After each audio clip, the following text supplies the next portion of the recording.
warahmatullahi wabarakatuh. Waalaikumsalam warahmatullahi wabarakatuh. Sebelum kita memulai perkuliahan pada pagi hari ini, mari kita berdoa dulu. Siapa yang mau memimpin? Mbak Nurul? Mbak Nurul aja ya. Oke, monggo. Silakan dipimpin berdoa dulu. Doa dimulai. Oke, terima kasih. Oke, saya absen dulu ya. Hardianti Astrid Agustin. Yusan Astrisa Venariza. Alfika Rohmah Safitri. Adelia Putri. Enggak ada? Oke, Dini Aprilia. Oke, semua sudah di absen ya. Oke, selanjutnya kita akan memulai perkuliahan pada pagi hari ini dengan materi perubahan kebudayaan. Ada yang masih ingat materi minggu lalu?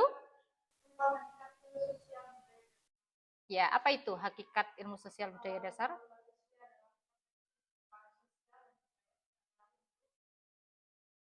Oke, terima kasih. Oke, sebelum membahas lebih lanjut tentang perubahan kebudayaan, apakah kalian tahu apa yang dimaksud dengan perubahan kebudayaan? Ya? Ya, oke, monggo.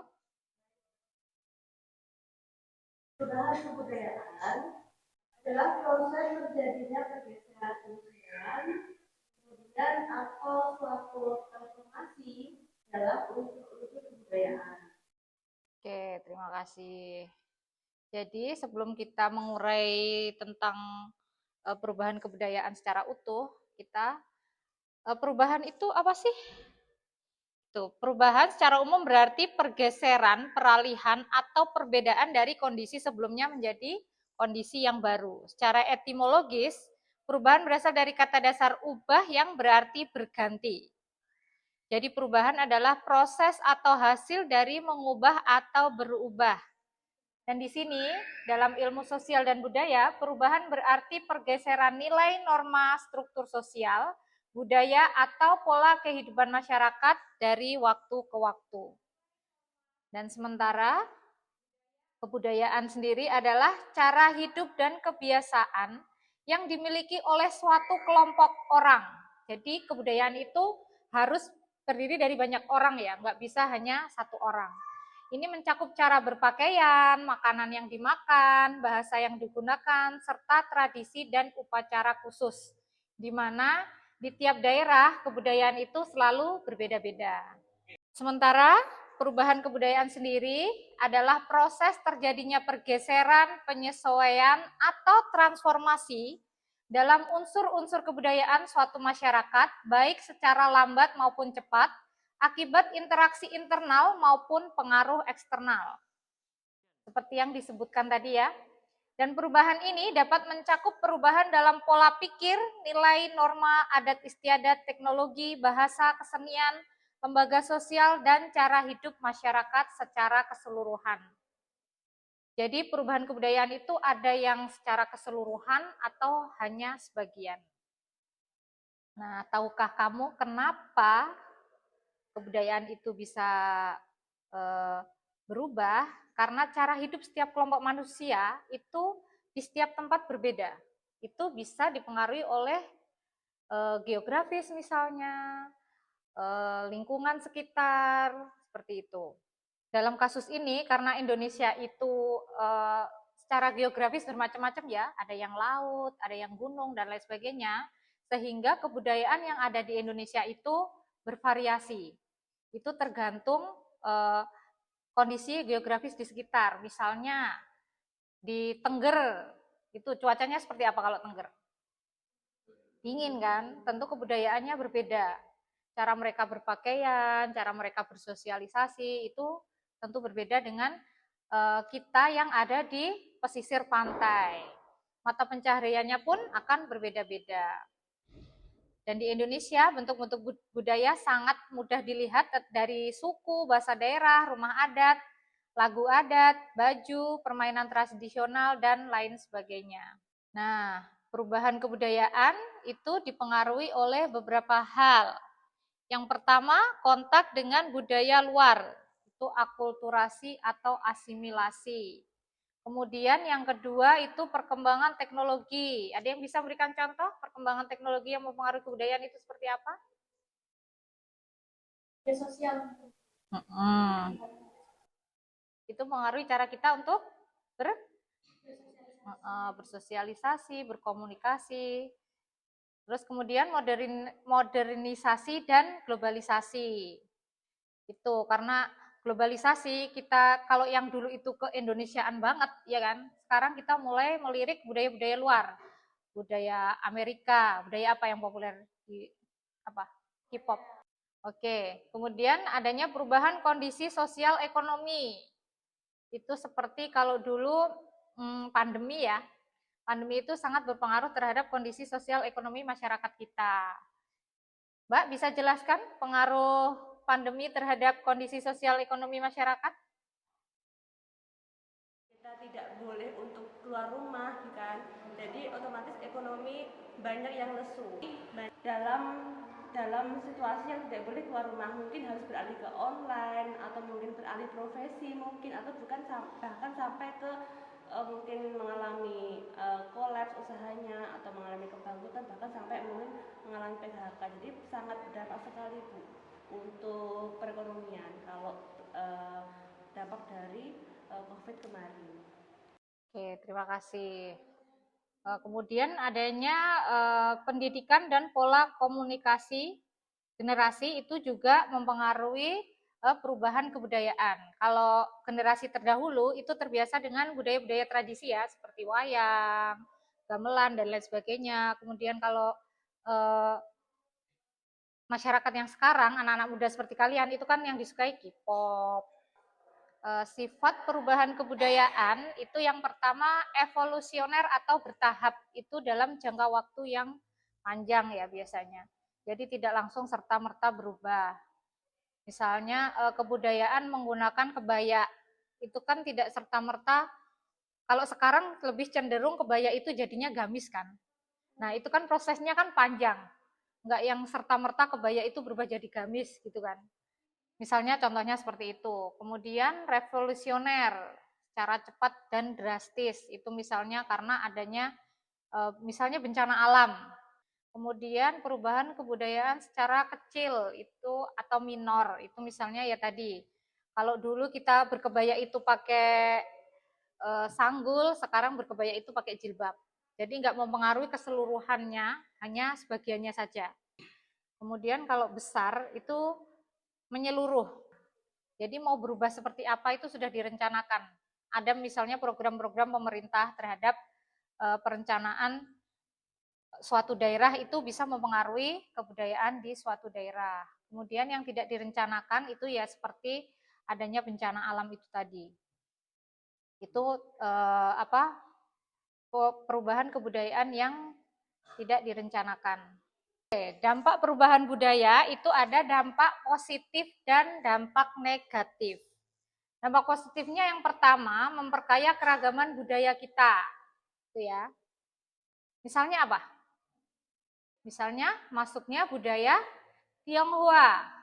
Itu memperkaya budaya kita kan. Kita jadi mengenal adanya lampion-lampion, terus Imlek dan lain sebagainya. Itu termasuk memperkaya keragaman budaya. Kemudian yang kedua, memicu inovasi bentuk seni dan media. Terus mempermudah diseminasi budaya secara digital. Sekarang sudah ada apa? Video tentang wayang. Kalau dulu kalian nonton wayang itu harus melekan 24 jam enggak ya? 12 jam gitu. Sampai tengah malam kita masih melekan nonton wayang. Sekarang kita bisa nonton wayang di YouTube. Pun ceritanya nggak melulu itu-itu saja. Sekarang wayang itu sudah dimodernisasi ya ceritanya. Dibuat cerita sedemikian hingga sehingga kita tertarik. Ada wayang yang ada jambulnya gini. Wayang pang itu ada ya. Tuh. Terus apalagi yang didigitalisasi selain wayang? Misalnya apa? Musik-musik gamelan.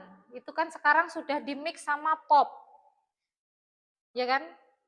Terus si Soimah itu apa dulu? Sinden Jawa. Tapi itunya musiknya apa?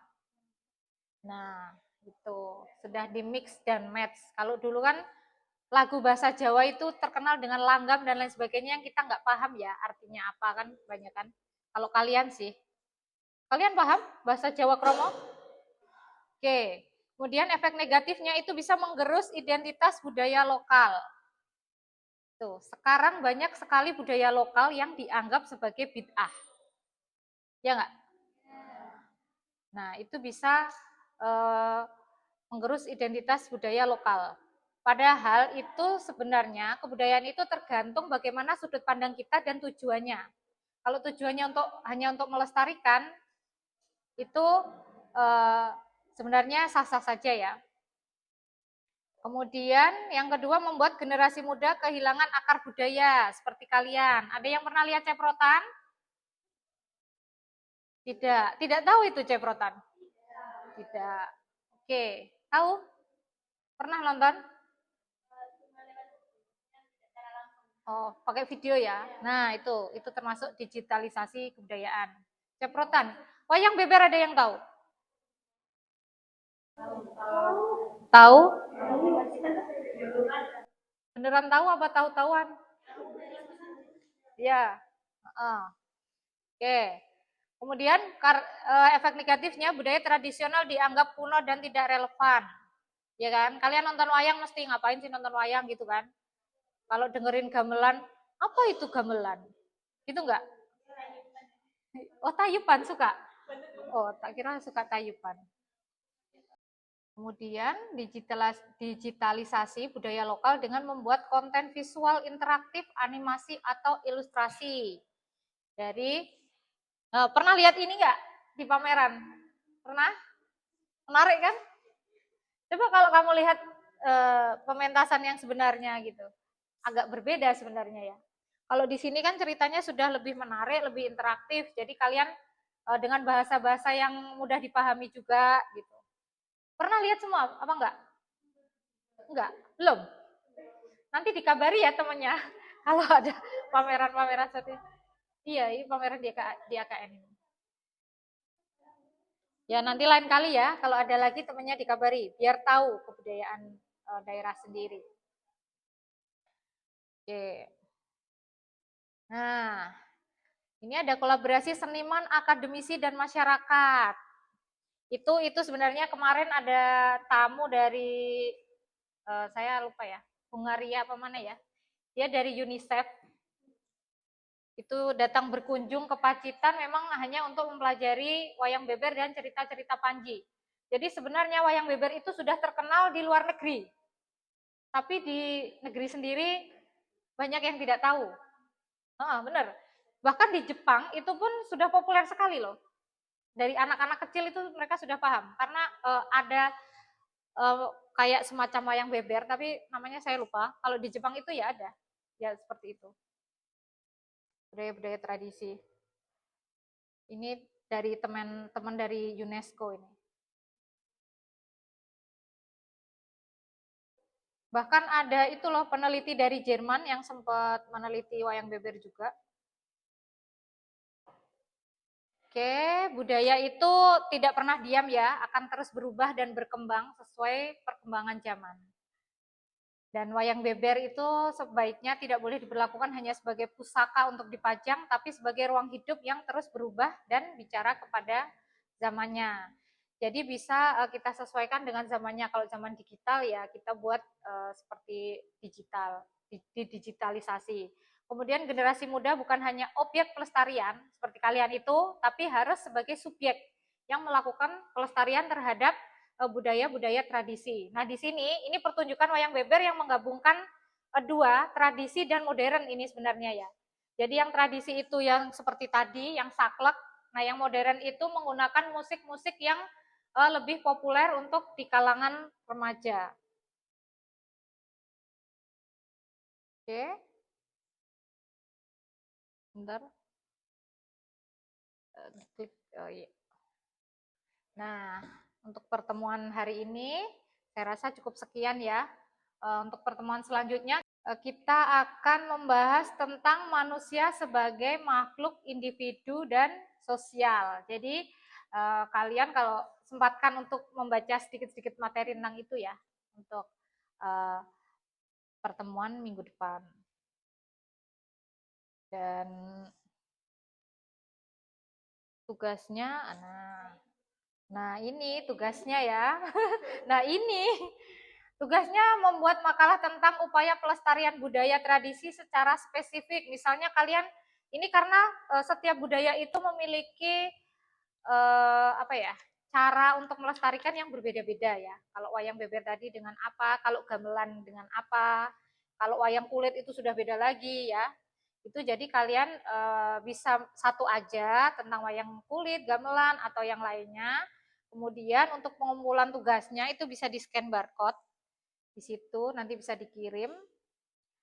Untuk deadline-nya satu minggu ya. Satu minggu aja, jangan lama-lama. Nanti lupa, oke? Okay? Ya udah kalau 1 minggu sama 2 minggu nilainya beda. Gitu ya. Ya beda lah. Masa 1 minggu sama 2 minggu beda. Nilainya nanti akan saya kurang-kurangi. Gimana? Setuju nggak? Ya udah, kalau gitu deadline. Oke, baik. Kalau begitu, sebelum kita mengakhiri perkuliahan pada pagi hari ini, mari kita baca hamdalah sama-sama. Alhamdulillahirobbilalamin. Terima kasih. Mohon maaf jika ada kesalahan. Wassalamualaikum warahmatullahi wabarakatuh.